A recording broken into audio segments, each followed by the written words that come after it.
আসসালামু আলাইকুম বন্ধুরা, আশা করি সবাই ভালো আছেন। আজকে আমি একটা কাঁচা পেঁপে রেসিপি বানাবো। এখানে আমি একটা কাঁচা পেঁপে কেটে নিয়েছি কুচি কুচি করে, এটাকে আমি এখন পেস্ট করব। পেঁপেটা আমি পেস্ট করে নিয়েছি। আর এখানে মশলা নিয়েছি 1 চামচ ময়দা, 1 চামচ কর্নফ্লাওয়ার, 1 চামচ পাউডার দুধ, সামান্য একটু লবণ, সামান্য আদা রসুন। এটা আমি পেস্টের সাথে দিয়ে দিব, দিয়ে মিলাই নেব। দেখেন এটা দেখতে কি সুন্দর সাদা দপদপ করছে। এখন আমি সব কিছু মিলাই নিয়েছি।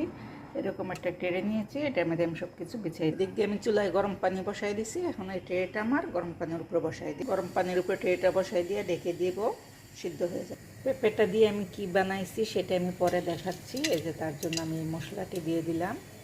এখানে আমি মাংস রান্না করতে যা যা মশলা লাগে সব কিছু দিয়েছি, কিন্তু পরিমাণ খুবই অল্প দিয়েছি।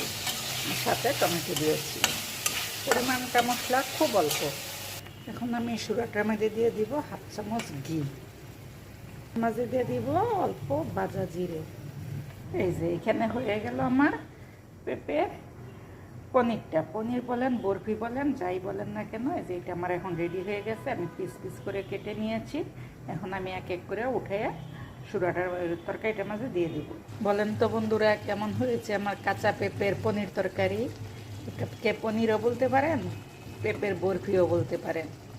এটা রুটি, পরোটা, পোলাও, চাট যে কোনো জিনিসের সাথে খান না কেন, খেতে খুব মজা হয়। একবার হইলেও ট্রাই করে দেখবেন। আর সামান্য একটুখানি চিনি দিবেন, খুব অল্প চিনি দিলে নিরামিষ তরকারি তো খেতে অনেক ভালো লাগে। সবাই ভালো থাকবেন। আল্লাহ হাফেজ।